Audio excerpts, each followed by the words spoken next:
Most people don't realize the way that Amazon says to you, oh, by the way, do you want that diaper that follows you around all those websites? It's because your data is being sold behind the scenes through brokers. The average person now apparently has an attention span of 8 seconds. The last big attacks in terms of where people's data was stolen was because of human error. Data literacy is the worst it's ever been. Now, let's talk about data, but not in the way that you think. These social media companies gather our data so that they can generate revenue from advertisers that want to advertise to people with specific parts of data in mind. Your data that you create is often duplicated. So, for example, if you own 3 devices, I own an Apple Watch, Android phone, all of these things, I'm repeating the same data. I can never connect it. I can never pull it apart because it's living in different companies. It's my data, but it's separated. Now, be prepared to have your mind blown. I met Michael a week and a half ago, spent an hour and a half with him, and my head literally blew off. So I know for sure it's going to have some impact on you.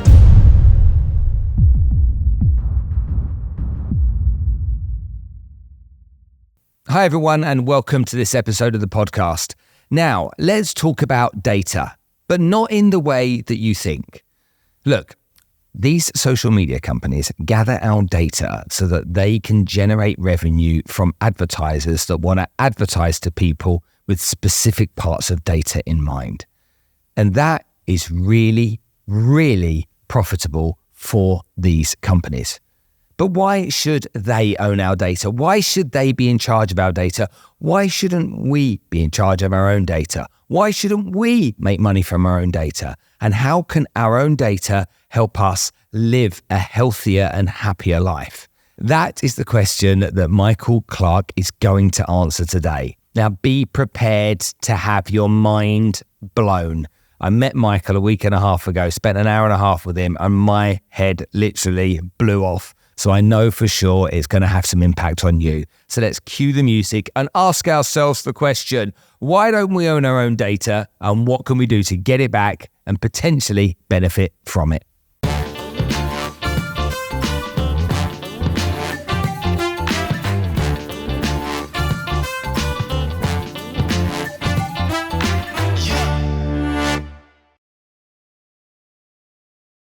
All right, folks, let me tell you about IOPN, the Internet of People. IOPN is the next iteration of the Internet, using revolutionary blockchain technology that's built on decentralized community ownership. Now, when I say decentralized community ownership, I mean it's not only controlled by a bunch of tech giants. Instead, everyone who's part of it has a say and a stake in how things run. It gives regular people like me and you, and businesses and brands, an easy and fair chance to grow and make some money and build communities. IOPN is making things happen through a few key verticals. Now let's go through them. OPN Chain is a cutting-edge layer 1 blockchain that's efficient, scalable, and eco-friendly. iCognitive, a set of AI tools changing how we develop apps. Yeah, develop apps. OPN Verse, a dynamic, hyper-realistic, AI-powered platform that's making Web3 experiences better. Big organizations like Dubai Multi-Commodities Center,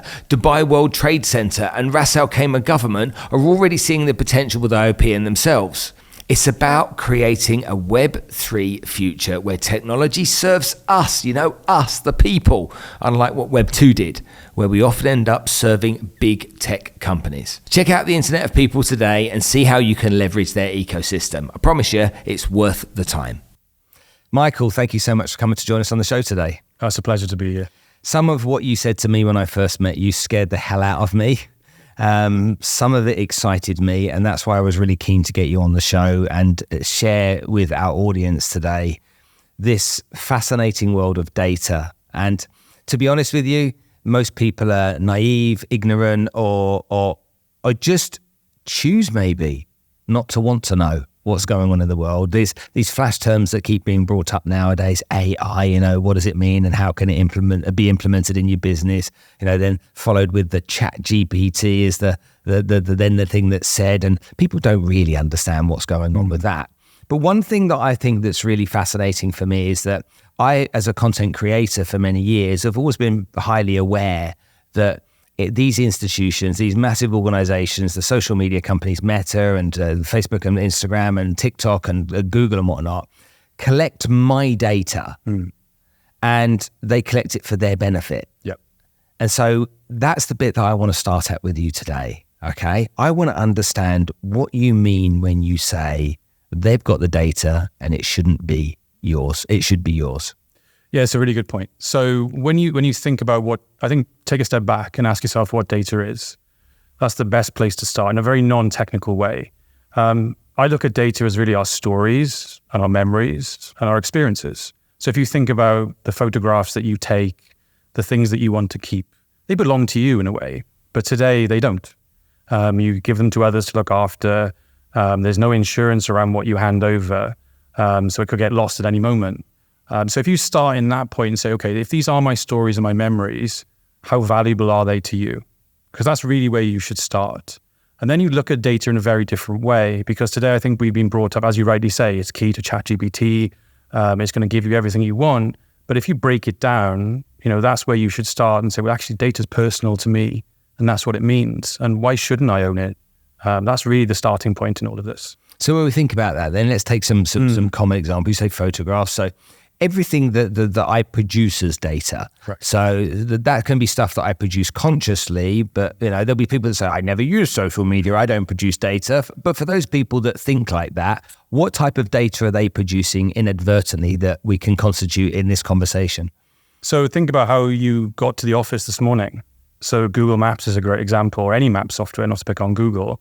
That journey to work generated data. Unknown to you on your way to work, you were commoditized.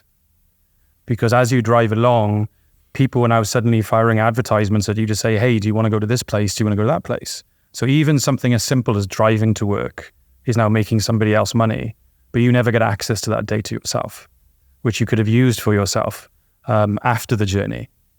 Which is then, if you start thinking about it that way, things start to get a bit more interesting, because you start to ask yourself the question, well, what could I have done with that data if it was mine? And why is it only being done this way? Okay, that's one of the big questions that we need to answer today. Give me some more examples. Not what you could do with it. Some examples like you've just given, because I want to make sure that everyone's can be touched by this. So as soon as you just said that to me about Google Maps, I'm like, I can go in and look at my map history, and I can go and see all of these different journeys that I've taken, even if I've not put them into Google Maps. Correct. So that triggered me. Give me another example of that. So even simple things like your Apple Watch and things like that. Also think about it this way. Your data that you create is often duplicated. So for example, if you own 3 devices, I own an Apple Watch, I own an Android phone, all of these things, I'm repeating the same data. I can never connect it. I can never pull it apart because it's living in different companies. It's my data, but it's separated. So how many versions of you exist on a daily basis? Most people have about 100 passwords and don't realize it. So your data is never connected, which means you can never add to it, which means you're always repeating yourself almost. So data is being sold constantly without you knowing behind the scenes. But not only that, you can't use it to solve your own problems. And let me explain to you what that means in very simple terms. Let's think about your health as a great example, because we talked about this when we first met. Today, not one person alive has a single view of their health. Which means that we have all of these apps. I have a Whoop, a few people have an Apple Watch and so on, but they're never connected. They're never connected. So it means we never get a really true picture of how our health is. Can we prevent things? All of these things that we could if we owned our data. And I think that's why ownership is really important, because it's not about how much money I make from my data. It's actually what it could mean for my life, how it could save my life if I could connect that data myself. Wow. Okay, so how do other companies use my data to make money? This is like the hidden secret of the internet, I think. And this kind of all started around 2003, believe it or not. In the marketing world, Google bought AdSense, and the internet before that was more of a library almost, people connected, communities. So from like 2003, where we are today, a lot of then the data that we produce got sold. Most people don't realize the way that Amazon says to you, oh, by the way, do you want that diaper that follows you around all those websites? Is because your data is being sold behind the scenes through brokers and various other companies who are selling data every second to people who want that and are connecting bits of you to basically create that picture and create revenue, which is either for advertising and marketing for that company or data that other people would gladly purchase so they can understand your behavior to try and sell you another product. Right, so let's take that as an example. I'm a father, let's say, and I've got young children and I buy diapers. Okay, the people that sell the diapers want to advertise to me because I buy the diapers, and they can only do that by by advertising using the data that's sold to them essentially by Facebook and other companies like that. Yeah, and also use the example in America. This is a well-known story that a girl got pregnant and didn't want to tell her parents, but Amazon knew before her parents. Yes, they collected all of the data about her, and then Amazon told her, and then her parents found out from Amazon, not their daughter, because of how much data. Look, as time progresses, we'll have, and I know we're going to talk about this, is we'll have more data about us, which will then build an even bigger picture about us. And the question then is, how much more control do we want about that? Because how personal it starts to become. Okay, well, this for many people could be scary. Okay, it could be frightening. First of all, frightening that other people are using my data. Just take some simple examples that I'm sure that one or two viewers and listeners might be aware of. An inappropriate photo. Yeah, 100%. An inappropriate photo of something intimate between you and your wife or your husband. That piece of data you wouldn't want anybody else to see. You want to, but actually, there's lots of organisations that have access to it. 100%. That goes on a daily basis. I use a term which is a bit controversial. The way data storage is today is like unregulated banking. Just let me hear me out and give you that comparison. So today, if I put 200 dirham or $200 into a bank, the bank insures me for that. They're also told what they can do with it. It usually is about 10 times the monetary value they can lend out. And there's obviously other regulations and things. And I can get it when I want, subject to improving my identity and other factors. If you think about your photographs today, you will upload those, but you're not insured if they're lost. And there are some privacy controls in terms of what these companies are allowed to do, but they still can do other things if you commit and give your consent. So the data related to those photographs can be used for monetization. And then afterwards, as long as you can prove who you are, but sometimes they will lock you out anyway because you didn't give enough proof. Maybe you changed location. That's happened to me personally. So I always make the question, what would be more important to you? If your bank lost $200 or a cloud provider lost 20 years of your photographs, what would be more important to you now? That's why I now think data is important to everyday life as water. And I think data is more important than money. Because of that simple fact, if you lost 20 years of your entire family because of a mistake of a cloud provider with no insurance, that would mean more to you personally, I think, than to any amount of money on this earth. Good point. Okay, so we know that these external organizations are monetizing the data that they're gathering on us. You're essentially, your belief is that you want to stop that and allow us to have the ownership of our own data. So yes and no. So one is about fair reward. So basically, but I also want us to stop thinking about monetizing data. Because if we think of monetization of data as the answer to everything, then we're losing sight of the power of data. I think when you and I first met, I used the term, I think data is potential. Because that's the other way I look at data. It's the potential to innovate. It's the potential to save lives. And yes, we'll make money from data. But if that's our only lens on this, then we're all missing out. Because I would even argue that even the ones today that make the money off our data have all missed out. Because they don't have a single view of our life. They only have a version of our life. So Amazon can only see my Amazon life. They have no idea what I watch on Netflix, for example. So they're only building a version of me that they know. So my argument is that if Apple could see all of my data and I allowed them to have it because I owned it, they could be worth even more than they are today. Because they could give me utilities to manage my health, for example, which connect all that data, which we don't have today. But also I could create my own utilities to help me manage my health or other things. And yes, of course, I'll monetize my data, which is a big part of the AI story today, where we know that a lot of people's data is being used to build AI without their knowledge.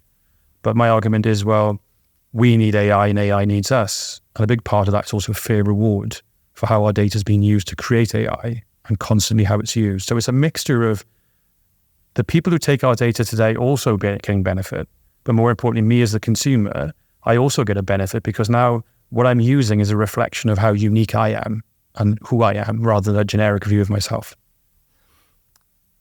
If we take monetization and just park it for 1 minute and look at how those other companies use the data, they're using the data so that it can be effective in certain ways. The thing that kind of resonates, I'm curious about now, is health. Okay, because that's the one thing that's the most important thing to all of us, although some of us seem to be on a mission of death a lot of the time. That bit that you said resonates with me. You wear a Whoop, I wear a Garmin, and you've got your Apple Watch, and these two devices aren't talking to each other. And that's just these two that are on your wrist, let alone all of the other information that's gathered about your health in different ways. How can what you're proposing, how can that help me? So let me probably give I'm always open and honest with my audience. So recently, I was told, you're at the age, Spencer, where you need to have a thumb put up your bum so that you can check your colon. All right. And I was like, I probably had been hearing that for 5 or 6 years. And then someone who's a bit older than me, a friend of mine, he said to me, Spencer, you need to get it done. Okay. A friend of mine got sick. He has some cancer, blah, blah, blah. You need to go and get it checked. And so I was reticent to go, as I think most men are, but I eventually conceded and went to the hospital here and had a camera put where it shouldn't go, and the work that was done to find out that I was all good. That information there has impact on other information on other parts of my body and other parts of health. Okay, cancer is something that spreads into other parts of our body, as an example. When we own our own data, are you suggesting that we're able essentially to combine all of this different information from the hospital that I went to here, the American hospital, to the one 10 years ago where I had my spinal surgery in London, to the one where I had my clavicle done and the metal plate put in there when I fell off my bike at the Medicare place here? Is it just gathering all of that together and putting it in a place where that can be then read and understood, and further diagnosis can be done to optimize my health? Correct. And this is where the AI story comes in. Okay. So today we've been told a narrative that AI is better than us, right? That's a lot of the narrative, because it's created a divide in society, right? We have to admit that. There's parts of the world that think it's going to solve everything we've ever had a problem with. There's the other half of the world that are rightly concerned and think we're going to lose our jobs. The reality is, I think we're moving into an era of collaborative AI, where humans and AI will work together, but on people's own data. So let's take your example. I work out quite a lot. So when I first met my PT, she knows nothing about me. She only knows what I tell her. Yeah. And then we figure that out through the sessions. It's lucky that she specializes in biomechanics, so she can actually figure out as she goes along.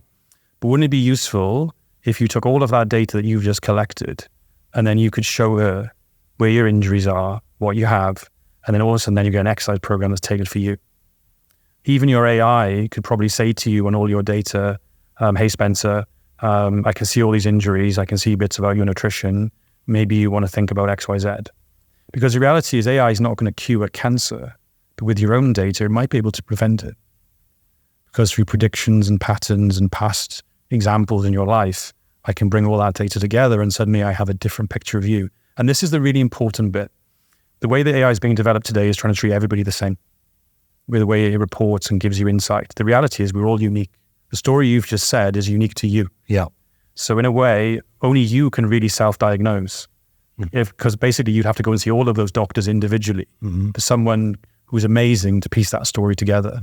But if you had all your data and AI was there, all of a sudden now that story changes, because what it's giving you advice on is what makes you unique, which is those life events and that data effectively.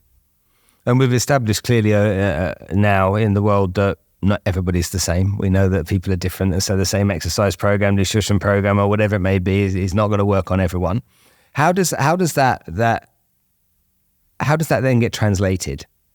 Because if it's gathering that information and it's suggesting it, how is it suggesting it? And is it then providing that information to a holistic doctor that then says, right, I've understood everything now based upon all this information that's been gathered over the last 54 years of your life, Spencer.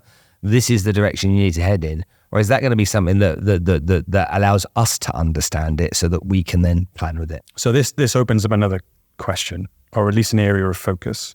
So a lot of the work that I've been doing in this space, it dawned on me that we also don't yet have the skills needed to interpret what AI is going to give it. And some of that's not our fault. That's just our dependency on technology over time. So we have to reason with ourselves and understand that we become visual thinkers. The average person now apparently has an attention span of 8 seconds. The last big attacks in terms of where people's data was stolen was because of human error. And data literacy is the worst it's ever been. So the real value of ownership of data, and I would argue treating data like an asset, would mean children are now educated on how to read it, how to think critically, how to debate, how to reason. So that's the other reason that ownership of data is really important, because then we will teach people how to read it. So look, I'm not saying you're going to replace your doctor, but at least some of these things may give you advice which are not life-threatening, and there will be a moment where we'll say, well, actually, you probably should see a doctor because of what I can see, but also your past history. But do you know what? The thing that sticks out for me more than anything else is the whole preventing. Correct. For me, it's like if people knew that this data could help them prevent getting cancer, which impacts 1 in 2 people, 1 or 2 women anyway, on this planet, that literally will save more lives than a war or apocalypse would ever take. Let me give you a real world example. I met this lady on a plane. I'm sure she won't mind me telling this story. I got in the plane and there was a lady opposite me, sitting in a very uncomfortable position. I had pillows and towels and things. And I asked her, we got talking, and I said, well, why are you sat like that? And she said, I had back cancer. I said, how did you find that out? And she broke her back in the gym training, which was unusual because she was so young. So the doctor analyzed and said, unfortunately, you've got back cancer and you're stage 4, right? Months and months and months later, she cured herself. Doctors don't know how. A mixture of what she thought she should do with medical advice. But whatever it did, it worked. She's a life coach. So I asked her, I said, well, what did you do? She said, well, I can't remember really. But because I'm a life coach now, people now want me to help them in a similar position. And I said to her, well, if you owned your data, you could have collected everything that you did. And then wouldn't it be amazing if you could share that value with someone else? You take your data set and you give it to someone who's got the same as you. And their AI combines their data with your data. And suddenly they find the answer that's unique to that individual based on your learnings. And who's to say you then give that to a pharmaceutical company who then, instead of generating a pill, they generate everybody an algorithm. So then everybody then can follow that and manage their own health in a similar condition. That's what we're talking about. We have enough data in the world and enough technology now to get us to a place where if we treat data like an asset, we could prevent much more than just the health side. Wow. But wow, which begs the question, why has this not already happened? It makes me feel sad that something as remarkable and impactful as that there are so many more things in the world that we're spending time, money and effort on right now, but that seems to me is like the biggest game changer the planet could ever face. It's a history that's often been untold. I'm sold on it. Wow. That's massive though, isn't it? Yeah, it is. As I just start and process that, I mean, it's like that, if you could actually do that. So if you take that to its full nth degree with the technology we're having now, when you're born, I could give you a digital twin of you and I could A/B test you based on your own data and what your parents inherited to you as a piece of data. So if you were born with diabetes, for example, and your parents had diabetes or one of them throughout their life and they pass on, that data belongs to them. So they would give it to you as an inheritance. And then you could run that on the AI, which could be 20 years later. Digital twin technology exists where you can take a replica of a machine today. I could take a replica of you and then use the same data to see what medication would work before I even give it to you. That's a 10-year vision that is completely possible. But again, you've got to start with not the technology. And this goes back to your question, why don't we have it now? Is because our focus is in the wrong place. We see the technology as the answer, but the real power has been there all along, which is the data, the identity, and the value it generates. So the more we focus less on technology and more on data, what I'm describing is just literally scratching the surface. Health is just one example. It goes on and on in terms of what we can see. Because the other problem is, Spencer, we've been brought up to believe that data means monetization. But actually data is a utility and a store of value at exactly the same time. What does that mean? Well, one, I can use it to make money for myself. If an AI uses my algorithm, I'll get paid many times over, which is great. But the other amazing thing for me is I can create the utilities I've just described. Imagine you've got an AI with your data, and suddenly it says to you, Spencer, you can see you've got a health app, but you're missing some data that would help you. Why don't you go to a hike in some far off country? You'll rest, but you'll collect data that's really valuable to others. And you could sell that on an exchange and make some money for yourself. But at the same time, it would build a bigger picture of your health, but improve your cardiovascular system. It's like, sold. Why wouldn't you? Yeah, absolutely. Yeah. Gee, man. This just like, it's so exciting. It's like, okay, a lot of time it's always about how can it be implemented? Yeah. Okay, what are the practical steps of being implemented? So I know that you've put some thought into this. That's why you're sat here today. But tell me when you had these realizations and were these moments for you big moments like they are for as I'm listening to it now? They were, yeah. So the story with this goes back 4 years. I was asked to write a paper a very long time ago on what the future of data would be in 2030. And I kind of had those here in the moment, here standing up moments in a room where it's like, it dawned on me this was much more important than I'd been asked to do. But it also dawned on me, we need to do more. And we need to know more about this. And that's kind of what started the journey. I think we all have these moments where we find something or we start something and it gets bigger than ourselves.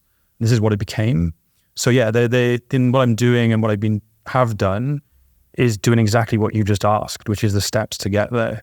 Either for a government to put this in place so some of these longer term or even near term things become a reality, but also what are the fundamental things that we need in this, but also not forgetting the role that people play in all of this, which I think is close to your heart when we met as well, talking about people and organizations and their roles. I'm sure we'll come on to that, is their importance in it. So yeah, the steps are really important. I can go through some of those if...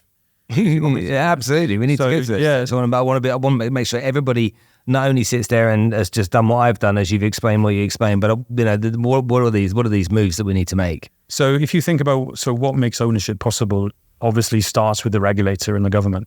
I'm fortunate to be living in Dubai and I can have those conversations, and it's exciting.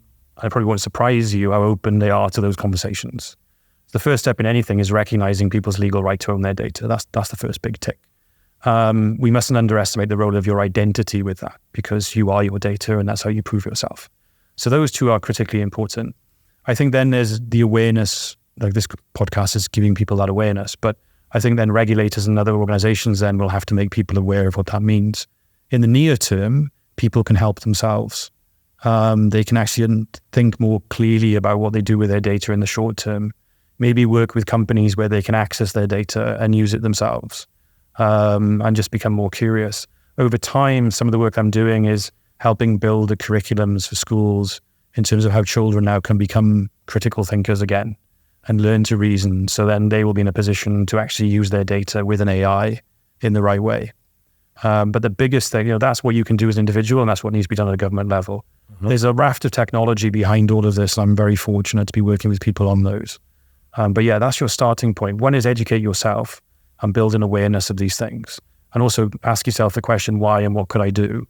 And the second part of the equation is, unfortunately, we can't do anything until the government gives us a helping hand, and that's part of the work that I'm doing. When you talk to governments about a subject matter like this, do they immediately jump on it and say, we get it, we understand it, we want to try and do something about it? Or do you get, for obvious reasons, I would suspect, pushback? A little bit of pushback, but that's only because I think the way that we've been taught what data is. So we've touched on that we've been taught data is monetization. Mm-hmm. We've also been taught that data is fear, which is where data privacy comes from. Yeah. So people have been, I guess, told it's scary to share your data, look after it, don't use it. So then we constantly have privacy rules when actually that's probably not the answer. The answer is now ownership and choice, which is the conversation I have with the regulator to say, look, let's be realistic. We're going to have an AI fairly soon that no one's ever going to be able to keep up with, let alone the regulator. So do we actually then say maybe there's a different model, which is we give people the ownership and choice, we give them the technology to do that, and maybe the regulator then shifts their attention to what really matters, which is security and ethics. And then the game changes. But then more importantly, you talk to the regulator around, look, This isn't about monetization. This is about giving people the things they've never had. I would even argue what even businesses have never had. And if you bring this into fruition, you will open up innovation at a national level, because you will now invite fintechs, companies who will help people and businesses use data in the way that I'm describing. So you create an ecosystem and an economy around this. That's why it's exciting for the regulator, because now you create a culture of innovation, but also you create a new workforce, you build the next generation, and you almost build, the underpinnings of a new way forward. How cool is that? Talk to me about how you link the blockchain with the ambition here, because I think that, and again, let's just make sure that there'll be people here that don't understand really what the blockchain is. So I don't want to jump too deep into that, but I want people to understand the connection, because we just had in the press yesterday an announcement that M2 is going to allow people to trade their Ethereum and Bitcoin in their local currency in their bank accounts here. The government of Abu Dhabi have just authorized that, which I think will, more and more take people to less and less fear around the whole world of crypto, because it's becoming normalized. And we heard what Trump's saying, if he gets back into power, what he's going to do as well. So that's, I hope, bringing more people into this place of not thinking that, crypto is some crazy nutty scam and the blockchain and Web3 is bonkers. So just in really simple terms, how are you doing what you're doing there? So you've used the magic words. So bonkers. No, that is also a magic word, because you have to be bonkers to put the pieces together. So Bitcoin and Ethereum, I look at data as the brother and sister of both of them, because Bitcoin's a store of value. Ethereum is programmable. Data's both. So what if you made data a token itself? And what if you could store it on a ledger in terms of every time it's used, who has it? Because that's really what the blockchain is, right? It's a mutable record of something that was stored in a ledger, like in the olden days where we'd have a piece of, a ledger ins and outs. Big books, right? The lines in. Yeah, exactly. Now it's digital. And the currency is data. My argument is the currency now is intelligence, because actually what we're sharing is knowledge, and I can tokenize it, and I can store it in a blockchain. Okay, so let's just dumb that down a little bit. Okay, tokenize it. So we can create a Bitcoin 2.0, or we can whatever we want to call it. Okay, yeah. Let's call it whatever we want. But it essentially becomes its very own token that sits alongside all of the other tokens as an asset that you can buy and trade, and that data itself, then each piece of data is owned by whoever the owner is. Correct, and it's access through a wallet that you hold. The word asset, though, is what you said is really important, because a lot of the work that I'm doing is making data into a real world asset. So treating it like water. So if you think of the outage that happened a few weeks ago, or a week ago now, isn't it? Where, major system change for the first time, I guess, locked us all out of our computers. Okay, so the people that aren't familiar with it here in the world recently, if you're under a rock, we had, they said someone turned a switch or pressed a button somewhere in a cybersecurity company, and I forget, CrowdStrike, I think it was. And basically many people, shops couldn't use their terminals to take payments, and, all kinds of computer systems crashed. What that showed to me, and I hope it showed to the world, is that data is now as more important as life, is almost water. Because we couldn't access data, and because we couldn't use it in our jobs, all of a sudden the world stopped. Right? Because really what the computer was just a device to create and show us data. So when we start saying, well, data's an asset, and you ask me blockchain and token, the real value is when it becomes a real world asset, because now everybody touches that data, becomes a critical service provider. They become regulated in terms of how they handle and manage data, like the water company. So I can't imagine the water company ever having a crisis like that and nobody ever being able to drink water in a developed world. It's the same thing. You would just put extra layers of regulation, and the companies that store your data today would also be treated as a regulated entity. So then all of a sudden then you've got a technology that allows you to move data around securely and safely and makes it traceable, which is what we're talking about. But also then the companies then that facilitate it and look after it for you are also treated as critical service providers. So everything then changes, because then you look at data then as not something that belongs in a system, but it's actually critical to everything that we do. For your listeners, Have a think about when you had breakfast this morning to when you went to bed. How many things did you touch? Gave you data, the screen you looked at, the alarm clock in the morning that's digital. All of those things are data, really. And they become so important to everyday life that we've lost sight of it, which is why the technology allows us to make this possible. But at the same time, the regulation then allows us to change our mindset. I want to get back to getting to some kind of like mic drop moments here, so we can get people that might have got a little bit confused by that excited again. We talked about health. Yeah. Okay. Give me some other fun examples of where our audience right now is saying, I didn't know it could do that. That would be cool for me if it could do this. Give me a couple of examples around that kind of stuff. So let's go to sort of finance. Okay. So there's a few things. One I actually really want to do. I'm kind of giving it. Do I give this away? Give it away. You don't want to do anything with it. I think you could build a data bond. What's a data bond? So in financial terms, you can invest in a bond. Yep. So this is basically where a government or an organization wants to borrow money. Mm-hmm. So say they're building a property. Or even a group of properties. Mm-hmm. They would issue a bond and they'll collect the money from people who will then make money out of that property development over time. The interest rate is usually fixed. Yep. And they redemand. Once that bond matures, everybody gets their money out.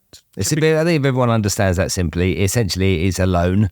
Okay, someone's making a loan to somebody at a fixed rate of interest, and the person that's making the loan isn't going to lend the money themselves. They're going to let everybody else come in and be part of that lending, that amount of money being lent, so everyone can share in that return. Correct.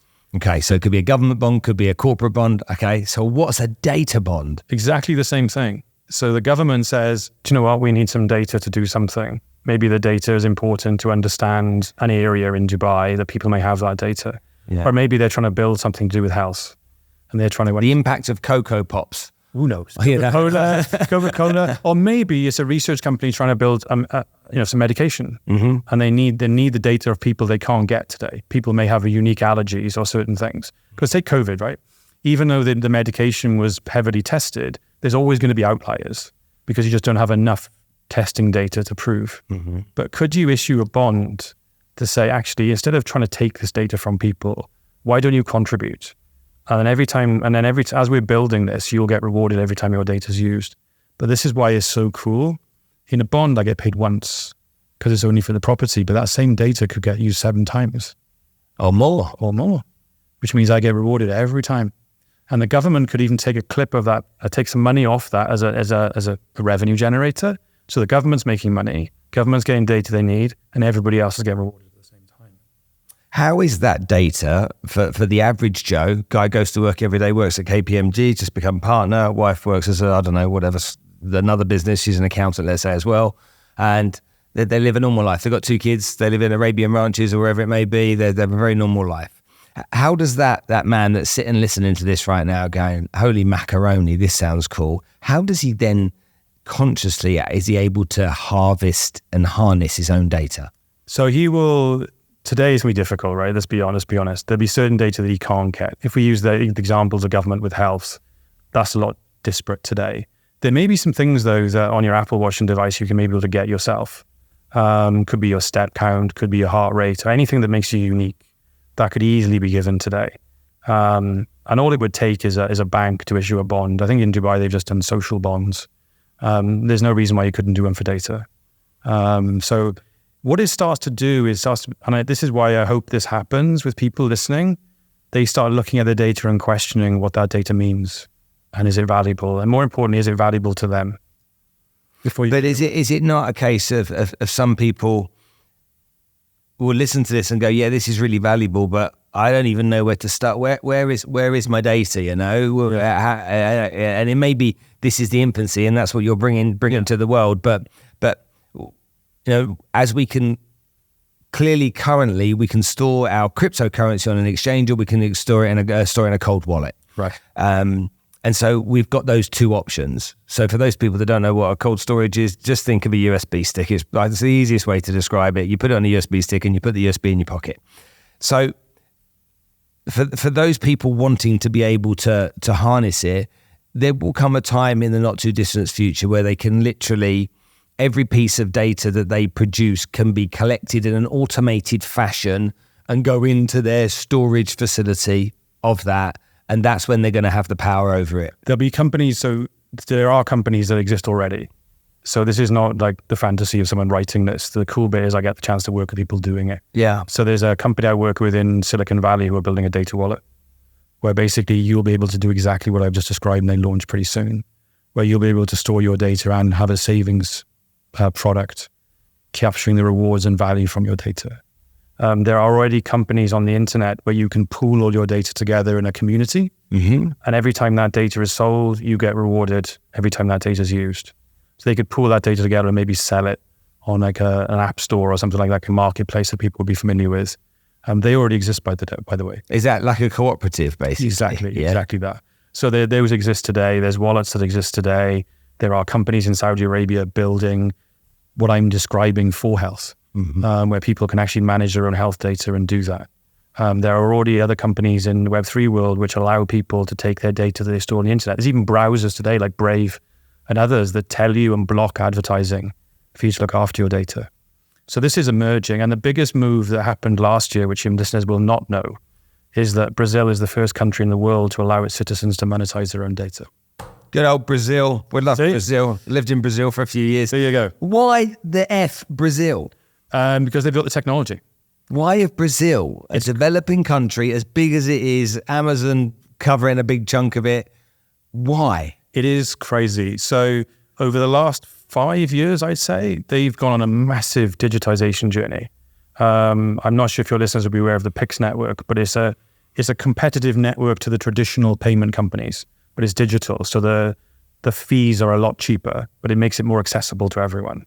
So they're almost using those digital rails now to eventually push tokens across them. So now I've got a digital rail. That means I can put any type of payment across it, whether it be data, whether it be Bitcoin, it doesn't really matter. So now they've moved on to this level. Well, actually, isn't it time that our citizens got rewarded for how their data is being used? So that was literally almost written into law this year. So there's going for consultation. And then once that becomes law, again, that could be a reference point for the rest of the world to say, well, hang on, looks like things are changing. And this is why you'll see these companies. Like even when I started writing my book, there was no one. Like it's taken me that long. There's like now 30, 40 people I meet all over the world. I met people last week who are doing blockchain for healthcare in the United Kingdom. Mm-hmm. They're working with patients and they're working with hospitals. So they share data with patients and they also make money from that data. So this is happening right now. And that's why this is exciting for me, because it won't be the monetization that's the exciting bit. It's the things that we've talked about, which is the prevention, the ability to create your own mini programs to manage your health, to manage your finance. Talk about utilities that would excite your audience. Today, not many people can understand financial products because unfortunately that's a problem for the banking system, because they just push their products to customers and hope they understand. Not all banks do that, but when you own your own data and you have an AI, all of a sudden now that will then tailor what it tells you based on your level of understanding and learning. So imagine... Hold on a minute, let's do that in another way so that everyone can get that, because that's big. Yeah. Say that again.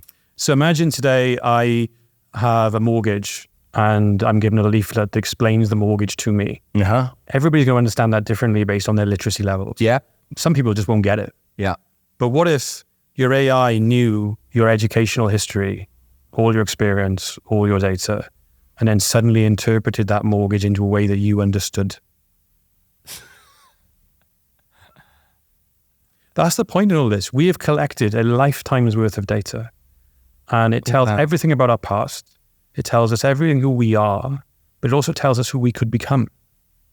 And that's really the power when you start connecting all of this stuff, because there is so much we've lost because it's been deleted, but there's so much that we could gain because we can't get at it.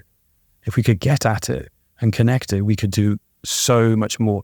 And what is making this conversation possible today is because the irony is all these technologies have come together at the same time. And our maturity as a population of acceptance of technology is a lot higher than it was. Talk to me about the bit being deleted and data being lost. That will, there was a guy in the office that came to me the other day and he said, I've just got myself a new phone. He said, I've just lost 20 years of WhatsApp messages. I'm like, I'm not sure you had WhatsApp for 20 years, but nonetheless. I said, and he's got one Samsung phone to another. I said, well, you've got your Samsung account, you can find it. No, it's gone. And I was like, well, you know what? That might be a fresh start. Because if you've got 20 years of messages on your phone, then what kind of a life are you living? But that aside, he then said to me, yeah, but you don't realize, he said, there's all kinds of clients and leads and opportunities and business development chances that now I've lost and I won't be able to remember.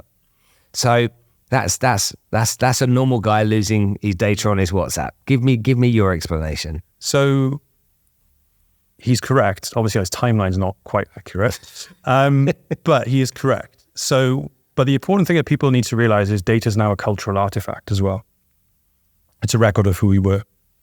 14 million people a year go to the pyramids of Egypt. Yep. Right? There's a reason for that, because they're trying to understand the stories of the past. That's where they go. Data now has become a cultural artifact, but we don't treat it as such. So from 1991 to 1995, the internet was never archived. So there's very little record of the internet from 1991 to 1995. Okay. 2009, and I was showing our age, right? 2009 to 2018 was the era of the GeoCities, the MySpace, these big dominant websites, right? Where people used to write their music, put their, a lot of artists were discovered on MySpace, right? And you also got songs, music, stories, everything, blogs, all deleted. On MySpace. GeoCities doesn't exist anymore. It's been deleted. GeoCities gone. MySpace gone. Pretty much. Every piece of information that was on there uploaded by everybody. GeoCities was wiped. 35 million users were gone. So if you add up all of the websites that were deleted between 2009 and 2018, just to bring this to life for your audience, that's the equivalent of me standing in front of the New York Library and hitting delete and wiping it off the face of the earth. That is half the Vatican archives being deleted. That's what that means. During COVID, my understanding is that the British Museum and Archives struggled to piece COVID together because our data is constantly being deleted because it's not in our control. And also, let's go back to WhatsApp as well. Just to make your audience think a little bit. So I'm going to show my age again. Again, this demonstrates our lack of... You can't sit in my studio. I know, I'm old. You do. Hair shaped like you're in a bloody boy band. I know. Tell people about your age. I know. You're like about 25. Just going to shave. Right, so let's talk about this. So if I talk about... where are we going with this? So there's the cultural component. Yeah. And then there's also... What was I saying? WhatsApp. Yeah, let's go back to WhatsApp. So when we think of WhatsApp today, let's go back to maybe, I think it was the early 2000s. Rupert Murdoch tried to buy Sky. Uh-huh. He was told no. He went through the competition authority. They said, you can't do this because you will have the monopoly on news. Fair. Many years later, Facebook buys WhatsApp and Instagram. Mm-hmm. My argument is it's the same thing. They now control the news and they control communication. This is a misunderstanding of not only the cultural example I give in terms of, we don't really understand and think of data as culture. Mm-hmm. We also don't think of data and the companies that manage it as a form of communication and news. Mm-hmm. So it's also a regulatory gap a lot of the laws that exist today around mergers and acquisitions and competition, they don't actually look at why these companies are buying these technology companies today. They're not buying them for other than, yes, the technology, but also the data that they can generate and may have. Mm-hmm. So we are missing a lot of things that are on the surface, not obvious. So there's the data kind of culture, there's the data merger and acquisition, there's the data utilization. We don't see all of these things have been going on for decades. It's just the fact that AI has exposed them to us. Is there many people like you out there that are really excited about this subject matter that you spend time with talking to? Or is it still very, very early? No, it's interesting. It's almost like you bump into people like the universe wants you to meet them. Uh-huh. So I tend to bump into people at events or through the network. So I met the guy from the data wallet through a well-known person, and it was like meeting my brother, right? He was literally not only talking about a piece of what I'm talking about, like he was building it, and he could show me bits of it. And he was involved in the Brazilian regulation. And then I've met someone recently who's building all the health stuff. So the cool thing is I'm meeting lots of people who are building in the book, the puzzle that I'm describing and we're describing is being built. That's the exciting bit. So now my argument is always the same now. We've got the tools, we just need the will. We need to change the way, and that's part of what I'm doing and others like me are doing, and part of the work we're doing to help businesses and governments rethink this really important asset that's going to become crucial, because there's also the people component in this that I think we've lost as well, which I think they will become even more important with AI than people realize, I think, particularly with data. Interesting. Now, your book is out when? So this book is taking longer than I thought. And that's because the world doesn't stop. So 2025. So early 2025 is the plan. And the name of the book? Data Revolution, The Rise of an Asset. Data Revolution, The Rise of an Asset. Will you do it for us in audio form as well for people that... 100%. So the plan is to do two things, actually. So the first part of the book is a voice for a generation to demand change. Is to show them what data is and what it became and how it changed and what we missed out on, but also what could be. This is not a sad story. And then we show them the model to make this work. So you've asked all the right questions today. And that's why I didn't want to leave people hanging and go, well, okay, this is a great book about history, but what does this mean? Because I think the talking's over. We need direction now. So the second part of the book is the guidebook on how to do it. So the regulation, the model that makes it work, all the things that you've asked me about today will be in there, even new curriculums for school, even the way that businesses need to think about hiring people and all the skills that they're going to be needing to make all of this work. If you've got kids at school and they're 7 or 8 years old, this is essentially this is essential as a subject matter for them to learn. Oh, 100%. Because I think it's a combination of data and AI. So we're seeing a lot of conversation around curriculums for AI and teaching kids. I'm seeing nothing about data. And I think the two go hand in hand. I will guarantee something in 3-4 years' time, the skills and experiences that people bring to a business or people have in their own life will become incredibly valuable to businesses to the point where, and I'll show in the book, how you can start valuing people's skills. Because it's those skills that are going to be important to read what AI says, but also give the data that AI needs, because they're going to come from people, right? Absolutely. Okay, 3 tips you can give the man on the street related to his data that he can sit and be highly aware of now and get him into a really conscious state. So I think the first thing is have a think about how much data you use every day and what do you use it for. And second is, who are you giving that data away to? And are there ways that you can maybe stop that? Because there are tools on apps that allow you to do it. And there's also other technologies that you can find on the web that may help you get the most from it. I think the third thing is the most important, is start thinking about how you can use that data in your own life to make it better. Like I work with my PT constantly and we're using data to improve my performance or even just simple things. Like I use data to cure my own health. So start looking at these things as tools. So, be careful who you give it to, understand what you're giving, but more importantly, start to build an understanding how you can use it for yourself in ways other than just making money. And I guess there's a fourth one, which is look beyond the technology and don't be afraid about AI. Because actually, once you start understanding your data and you can actually understand how to read it, AI starts to become really useful then. Because it's not really about then us taking their jobs, it's about working with AI to understand these predictive things that we've been talking about. Incredibly valued. Michael, I can't thank you enough for coming and sharing this wisdom with us today. It's been fantastic talking to you. Thank you so much for joining us. No, thanks for having me. It's been amazing.